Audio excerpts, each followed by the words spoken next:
Welcome to this edition of Excavating the Bible, what archaeology can teach us.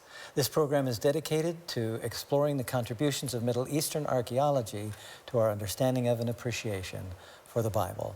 I'm Doug Clark. I direct the Center for Near Eastern Archaeology at La Sierra University in Riverside, California, along with my co-host, Dr. Larry Garrity, longtime archaeologist, administrator, a good tour guide, and a longtime friend. What, 4 decades now? We're thinking something. All three of us since That's the right, early 70s. And we have as our special guest, Dr. Sten LaBianca, who is a professor of anthropology and associate director of the Institute of Archaeology at Andrews University in Berrien Springs, Michigan. Nice to be here. Welcome. Yes, and we're happy that you're here. We're actually having 3 conversations with Sten, one about anthropology and the Bible in general, and that was an intriguing conversation. We appreciate it, Sten.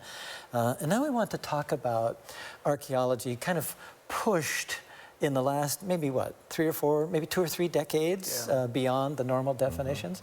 So Larry, as one who was the first one, certainly among us, to get into archaeology, what does traditional archaeology mean? What do archaeologists in traditional ways in the Middle East do? And then I want to ask Sten, what are we adding to that? Well, often we were driven to the Middle East by text, the Bible, of course, but other ancient texts, classical texts, and so on, and we wanted to see if we could find anything that were related to those. In our case, Siegfried Horn, the teacher of all of us, wanted to find evidence for the Exodus, and since the site of Heshbon that we're talking about tonight is mentioned in the Bible as the first site taken by the Israelites after they came out of their wilderness wanderings, he said, let's dig there and see if we can find something about the dating of the biblical story and how that all happened. So we had specific goals in mind that particularly related to texts and how we might elucidate those. And dirt archaeology, is what we call it. That's and right. so that would at least aim toward accomplishing the goals you've talked about. And then often in our digging, you know, we would throw away the dirt and we would throw away things that we didn't understand that would have later import. And we looked for objects, you know, and tried to make sure that we dug them in the layers in which they were originally found and so on. So we tried to be careful, but we threw away a lot of the evidence at first. Nowadays, we hardly throw anything away because everything will tell us something about it. And of course, it takes longer. And it takes longer, to do it. Right. So Sten, beyond what dirt archaeologists do in excavating and in publishing. We were very faithful about publishing. That's right. In fact, that's one of the things the Mataba Plains Project is known for, its Right. publication schedule. But beyond the excavation and the publication, what sorts of things do archaeologists working in the Middle East today need to be sensitive about? Well, you know, after we finished the original Heshbon expedition, which ran from 68 to 76, a period of 20 years passed, and we had left a plan with the government of Jordan for them to restore and take care of the site. But they actually have thousands of archaeological sites to look after. And so in the end, there wasn't much effort put into restoring the site. So you will recall trying to visit the place back in 1990, you couldn't even walk up the place. Right. It was just grown in and neglected. And in a way, we had left there for lots of big trenches that were dangerous for children and for animals, and in some ways kind of ruined the place as a place which used to be where the people used to go and enjoy the site and so forth. And so today, that's no longer acceptable. And we have an obligation to take care of the site. And to do that, given that we are just coming there for 3 to 6 weeks, once every year or every 2 years, we need to partner with the local community. And at Heshbon, when we went back to start phase 2, we call it, in 1996, that is exactly what we did. We began by meeting with the local elders, and it's kind of fun because I was back there in the old expedition, and the ones that are now the leading elders of the village were the young people that were working with me. So I've kind of grown old with the elders in the village, which was a great asset. And they appreciated us coming back.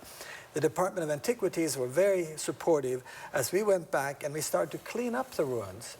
And then we started to put in pathways so you could easily move through, and even platforms and signs.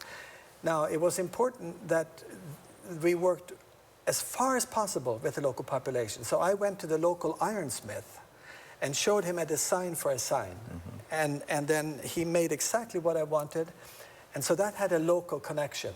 Then a good friend of mine, a school teacher, painted the signs in English and Arabic. Again, a local connection. So when those little schoolboys come and want to play around, they know this is the teacher that painted this. This is not some fancy plastic sign from or iron sign from America.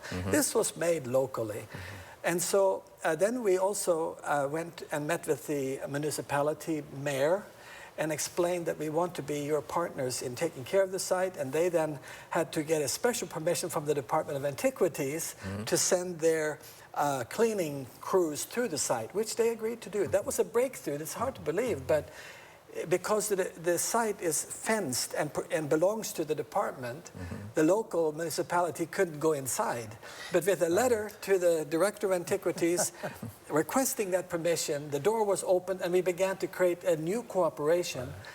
And then we also have identified a number of local people who have worked with us in the excavation who love the place, and we are calling them site stewards.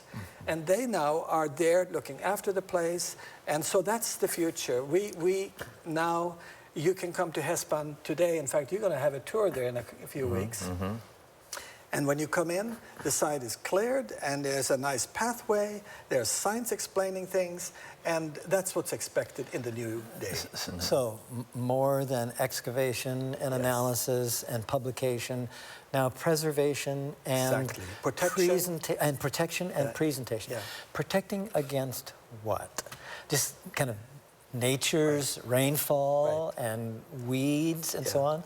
But what else might we be protecting? All the things you mentioned, but also, you know, people have animals, sheep and goats, and they go there in the spring and they eat the grass, and the bogs or walls that we have made to read the stratigraphy collapse, and then you have children playing, and there are sandstorms, and then there are people that are building houses and they need some building material. So they come up and they help themselves to that. And then in addition to that, you have people that know that if they can find a nice pot like this in the site, we after all are digging for them. They start digging, and so they come and they excavate. And so we have some illicit excavations. All of those things contribute to the site becoming a mess. And it's only as the local people become aware of what a wonderful treasure the site is, and that can actually be a place where their school children can learn about history, and where they can go and have a beautiful day in the afternoon. So we've actually turned the original site into a park. And I think you have a nice slide on that. I want to show those in a minute, but I just wanted to say that one of the reasons that Larry and I are so pleased to talk about this with you here is because you have been one of the leaders in saying, how do we get communities involved so that there is something, and of course the big buzzword is sustainable, something that will stick, something that stays, and that means ownership at a number of different levels, not just you know, foreigners who come once in a while. It has to be the local community. Actually, there's a dimension that perhaps you were hoping to talk about later, but it's important to talk about here. In addition to all these efforts to protect the site, we also have to think about the story that we tell. And of course, we came there, as you said at the beginning, with a particular past that we were looking for, the biblical past. But the site itself it contains many other pasts. It has the Roman past. It has the Islamic past. And so when we tell the story of the site, all we do is feature the biblical past, well, that's not fair to the site itself, because that's not the whole story. And also for many locally, the making that connection is problematic, because they think that maybe that means that you know, the country is going to be taken over by the neighbor, and so there are issues that come up in that connection. So we have worked hard to narrate, to tell a story that is holistic, and so that's where the idea of Hespan is a place to look at the long term, the interaction of local people, biblical people, Roman people, Islamic people with empires. Right. And that story they love to hear in Jordan because that connects with the present and it's relevant. And so we're narrating the story to locals. What about to visitors, tourists? And of course, that story is relevant to them And too. of course, then presentation. It's not just preservation, Exactly. but it's preparing it to present it. Exactly. Matters for And they all know of that these the publics. tourists will come back and visit. There'll be money in their pockets if they It's take care of it. economic motivation as well. And I would like to think that as a result of what we're doing now, and that you've been so good at, if marauders came in and wanted to destroy the site, such as happening, in Syria now, that the people living there would say, no, this is ours. This is our story too, and so would preserve it. Exactly. Right.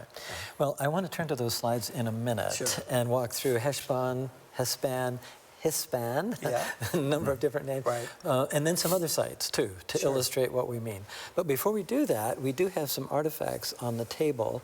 And in general, there's a division here. It's actually a biblical division. In our Bibles, we have an Old Testament and a New Testament. And so kind of right down here, these are all artifacts from the Iron Age. So we're talking the Old Testament, primarily the time of the monarchy, the kings. And then over in front of Sten are mostly from the Roman period. And so we're talking about the New Testament period. So it's not just sites, it's artifacts that we have to not just study and analyze and publish, but present and preserve. And as we study these artifacts, this question comes back, which is really the story of the people of the Bible. And that is the story of a local people trying to survive. And are these pots that they made for their own needs, or are they pots that they imported from far away? And that's one of the first questions that an archaeologist will ask. And as you get into more powerful imperial periods like the Roman, you get much more evidence of trade, long distance. And these, and if not trade, patterns of making pottery that have been imported from elsewhere. And we would have it as well in the late Bronze Age, the time of Moses. We don't have anything here from that time, but we have imported ware, a lot of imported ware from Cyprus. And then people start seeing the value of that imported ware, the elites. Then they start making their own. So then you have to find another way to determine if these are local or if they're imported. And then that tells us something about the life of we might add that the reason we can have a display like this is because La Sierra University at our Center for Near Eastern Archaeology has a wonderful collection that can illustrate every period in the past. And so we happen to bring these two periods because of the interest for tonight. Right.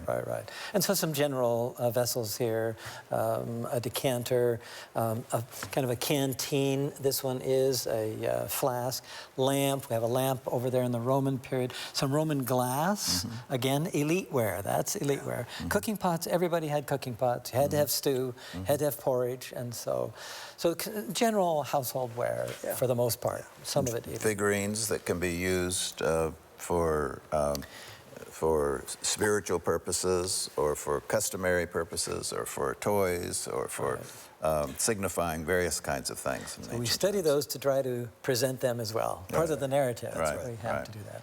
So we have some slides that illustrate this preservation and presentation of archaeological sites. What would you say, Sten? Was I right? Is it about the last 20 years or so that these have become really important? Or could one push it further back? No, I think that this is really more of a recent. Quite recent. You know, when the Hespan project, the first phase ended in the mid to late 70s, as you said, we spent a lot of time and effort designing how it should look, and where the viewing platforms would be, where the walkways would be, and so forth, figuring that the money that we paid to the Department of Antiquities had been set aside to then implement that. That was the mistake that we made, and you've done a much better job. Since they didn't do that, and since it sort of went to pot in a way after these 20 years, coming back and getting this people themselves invested in it. And it's taken more money because the Department of Antiquities did not spend Well, that money on preservation. The fact is that the department has a number of other very important Of sites, course, and of that, course. of course, gave priority. Right. And so, the future, as I see it, for projects that have gone as ours have for decades, is going to be an international partnership, where we partner with the local population, with the local Department of Antiquities, in setting up a arrangement where, in perpetuity, there will be local stewards that'll take care of the site. And you've been uniquely qualified to do that because of European connections. You bought money from Norway, you've bought people from Italy, as well as, you know, the people who are local, and you've brought in this whole mix, and it's really been very successful. And Telelomeri, the Las Sierras excavations, we've actually tried a number of times to do similar kinds of things. It's a different kind of site in some ways. Our problem has been land ownership and trying to transfer that from private land ownership to the government. And that has been a major challenge. So that's another threat. We just have all kinds of things. I just also want to mention, in terms of when you move to presentation and protection, you need other disciplines. So we've had people from landscape design and agriculture. We've had people from architecture. And we've had people from art and design, all helping to make it the new park, and working together to provide illustrations that narrate the story. And so the traditional archaeology, which was primarily about digging and identifying objects, is good for that, but we don't have the expertise to do what these others do. So now our teams are becoming very multidisciplinary. Of course, we have people with computer science backgrounds and modeling backgrounds. So the modern archaeology is really the whole university.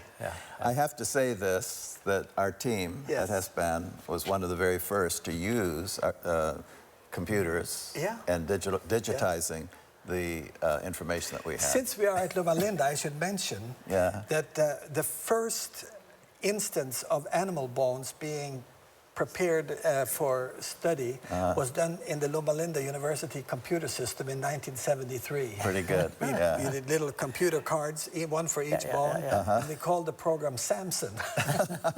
So yes, Loma Linda has played an important role in helping us moving into the computer age with the study of archaeology. That's good. Okay, Sten, we want to go first of all to HESPAN, a wonderful image here. I think this is one of the...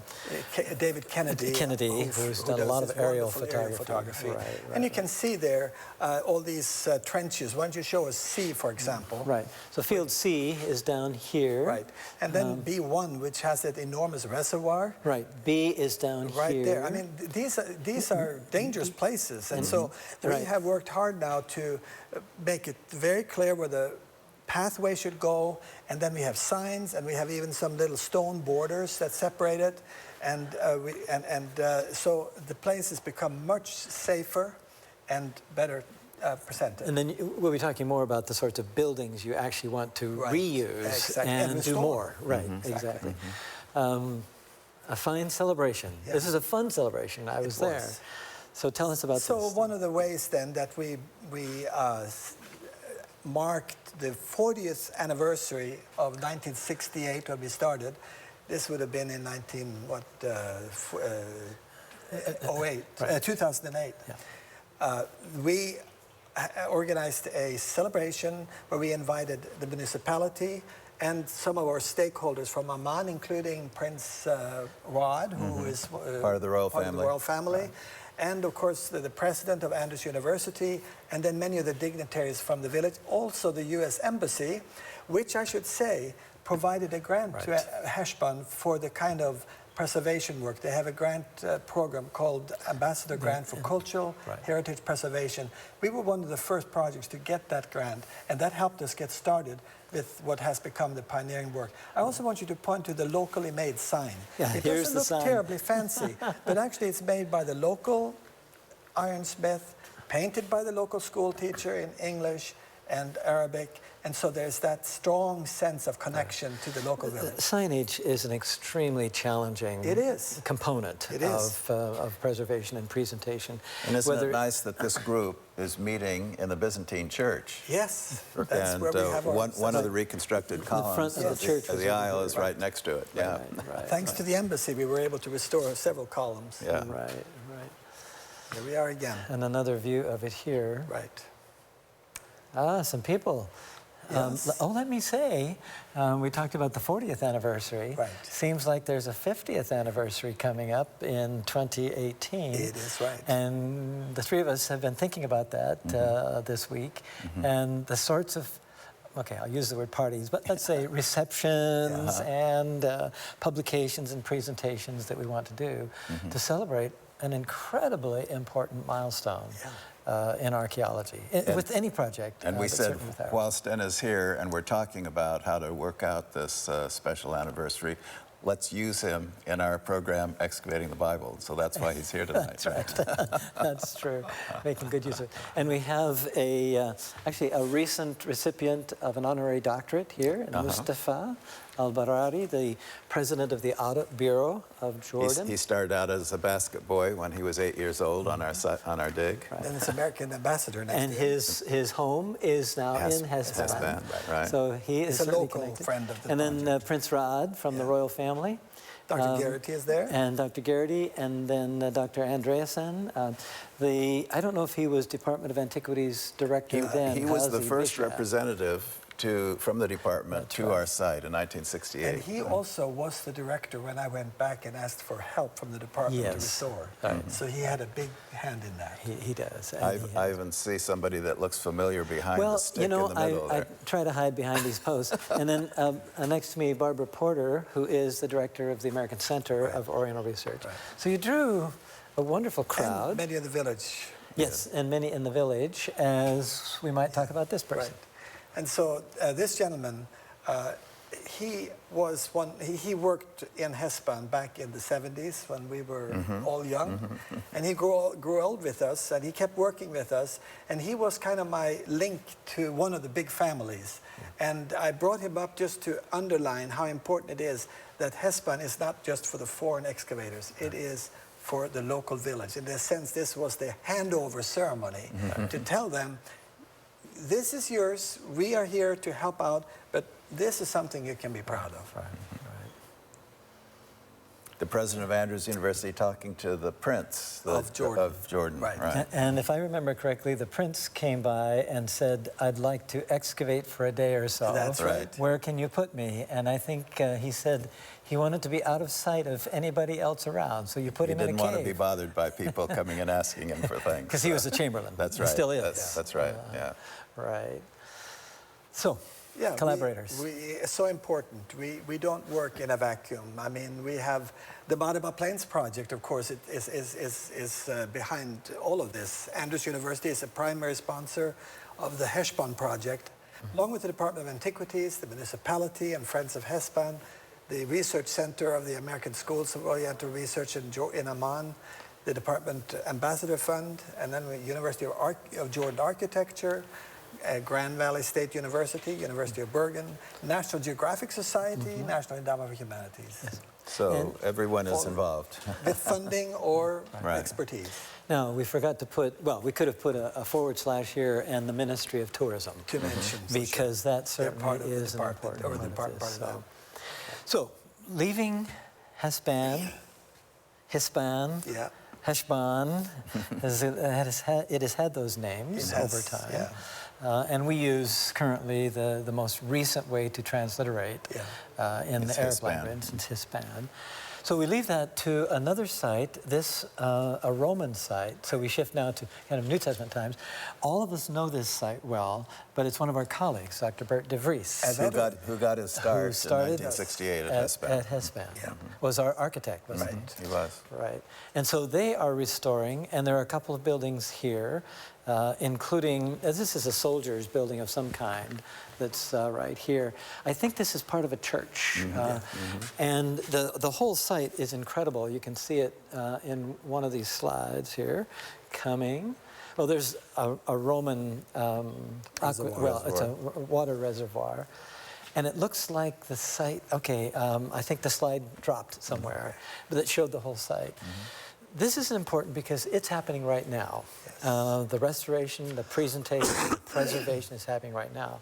And their major goal is to say, we want to preserve it like it is now. Exactly. We don't want to reconstruct it like what we hope it might have looked like. We want to take it as it is and preserve it. Right. So that's a particular philosophy. Again, working with the local community. Very much so. Yeah. The mayor, he's a fun person to talk to. He's very excited about this. Another site, if we move over to Israel, is Marashah, is the biblical name. It is so spectacular for the Iron Age, for the time of the Old Testament, in preserving. Well, here you have these big dovecots, columbarium we call them. Sometimes we understand them as burial for cremations. But here, dovecots and industrial size olive oil